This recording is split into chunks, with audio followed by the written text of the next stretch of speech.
आज सुबह मैं जैसे ही उठा तो मेरी गाड़ी के ब्रेक से आवाज़ आ रही थी और मैं लेदर ख़रीदने के लिए इन भाई साहब के पास गया और अल्हम्दुलिल्लाह इन्होंने मुझे अच्छे लेदर दिए और अच्छी तरह मुझे गाइड किया और बहुत ही अच्छे लोग हैं।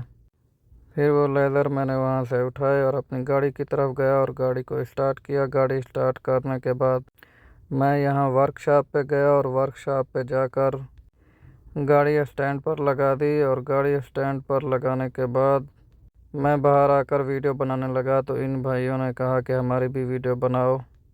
तो इन भाई साहब ने जल्दी जल्दी मेरी गाड़ी का काम शुरू कर दिया और डिस्क निकाली और डिस्क पर रगड़ लगी हुई थी।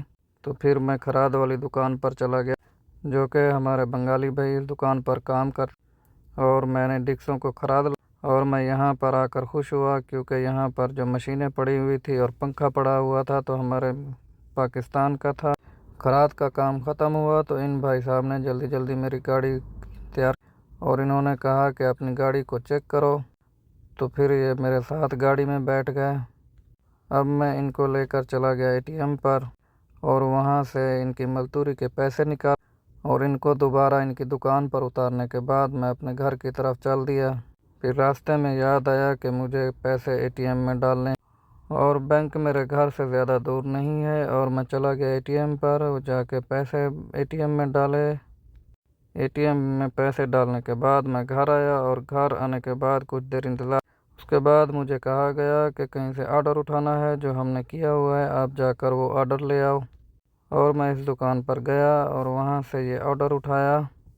ऑर्डर उठाने के बाद मैं घर की तरफ आ रहा था। इस गाड़ी की वजह से रश लगा हुआ था, ये रास्ते में ख़राब थी। उसके बाद मैं दुकान पर चला गया, वहाँ से ये एक बोतल उठाई क्योंकि मेरा कज़न इरफान हमारे लिए खाना लेके आ रहा था। ये भाई साहब आए और हम एक दूसरे को गले मिलने के बाद अल्हम्दुलिल्लाह ये बर्गर लेके आए थे, हमने मिलकर साथ खाए।